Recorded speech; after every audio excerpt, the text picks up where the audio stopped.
মুহূর্তের পরিস্থিতি জানবো আমাদের প্রতিনিধি শ্রেয়সী গাঙ্গুলি সরাসরি রয়েছেন আমাদের কাছে।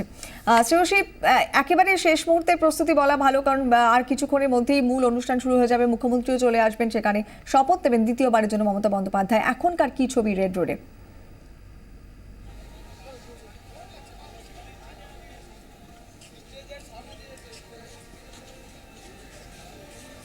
দেখো, এই মুহূর্তে কিন্তু যেখানে রেড রোডে সাধারণ মানুষের বসার যে ব্যবস্থা করা হয়েছে সেখানে কিন্তু প্রচুর লোক আসতে শুরু করেছেন সকাল থেকে। কিন্তু সেখানে সকাল 6টা থেকে আমরা দেখেছিলাম যে লোক আসতে শুরু করেছেন, এবং এই মুহূর্তে তুমি দেখতে পাচ্ছ যাদেরকে, তারা প্রত্যেকে কিন্তু এই মুহূর্তে রেড রোডে আসছেন এবং বিভিন্ন জায়গা থেকে আসছেন। শুধু যে কলকাতা বা সংলগ্ন এলাকা থেকে আসছেন তারা নয়, বিভিন্ন এলাকা থেকে আসছেন। আপনি কোথা থেকে আসছেন?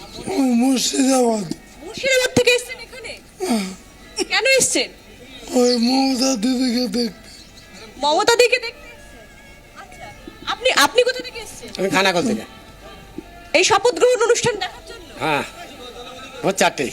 ভোর 4টের সময় এসেছেন? আরামবাগ থেকে রাত্রে গাড়ি ধরে। আরামবাগ থেকে রাত্রে গাড়ি করে তারপরে গাড়ি ধরে আর ধর্মতলা এসে পৌঁছেছি।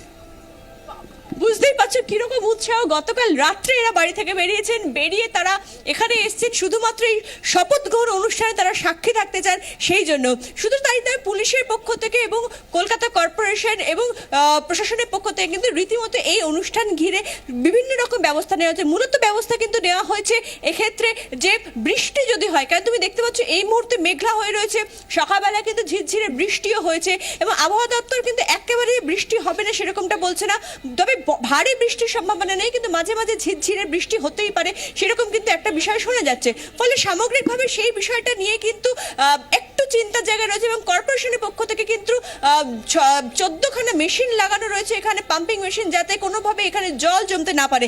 দেখো, এই ছোট ছেলেটি সেও এসছে কিন্তু শপথ গ্রহণ অনুষ্ঠানে। কোথা থেকে এসছো? হরিপাল থেকে। হরিপাল থেকে কেন এসছো?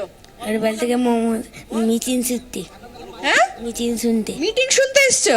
আচ্ছা, ফলে বুঝতেই পারছো যে মানুষের প্রচন্ড উৎসাহ, প্রচুর আসন বসার ব্যবস্থা করা রয়েছে এবং সেই সকাল 6টা থেকে কিন্তু সেখানে প্রচুর মানুষ বসতে শুরু করেছেন, ইতিমধ্যেই কিন্তু অনেকটা ভর্তি হয়ে গেছে। ফলে কার্যত এই মুহূর্তে শপথ গ্রহণ অনুষ্ঠান ঘিরে রেড রোডে বলাই যেতে পারে একটা মানুষের মেলা দেখা যাচ্ছে, এবং যেখানে বিভিন্ন মানুষ বিভিন্ন জায়গা থেকে এসেছেন মূলত এই অনুষ্ঠানে সাক্ষী থাকবেন বলে।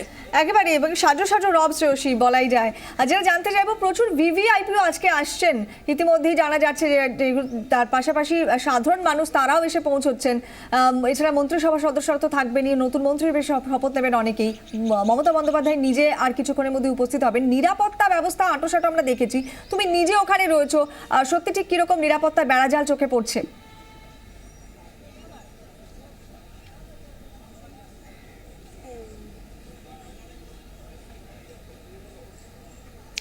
দেখো, নিরাপত্তা ব্যবস্থা নিয়ে যে আমি তোমাকে দেখাবো কয়েকটা ছবি, নিরাপত্তা ব্যবস্থা নিয়ে কিন্তু একেবারে চূড়ান্ত সতর্কতা নেওয়া হয়েছে। কি কারণে এই চূড়ান্ত সতর্কতা নেওয়া হয়েছে?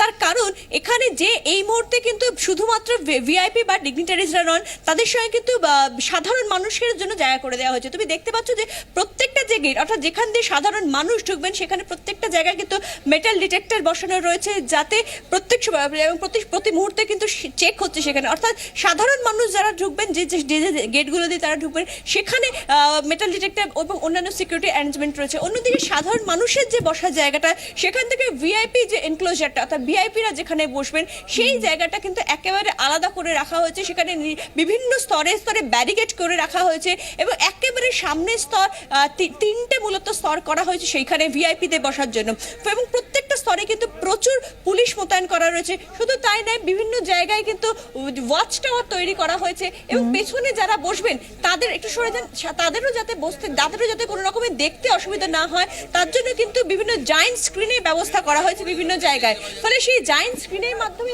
হয়তো এখানে এই অংশে যারা বসবেন তারা কিন্তু দেখতে পাবেন না যে সামনে কি হচ্ছে, কিন্তু তারা জায়েন্ট স্ক্রিনের মাধ্যমে তারা যাতে দেখতে পান সেরকম একটা ব্যবস্থা করা রয়েছে। অন্যদিকে যে বিষয়গুলো চোখে পড়ছে মূলত সিকিউরিটি নিয়ে, সেখানে কিন্তু পুলিশের তরফে কিন্তু অত্যন্ত একটা কড়া নজরদারি ব্যবস্থা রাখা হয়েছে। আমি তোমাকে আগেই যেরকম জানালাম যে ভিআইপি যেরকম এন্ট্রেন্স আলাদা, সাধারণ মানুষের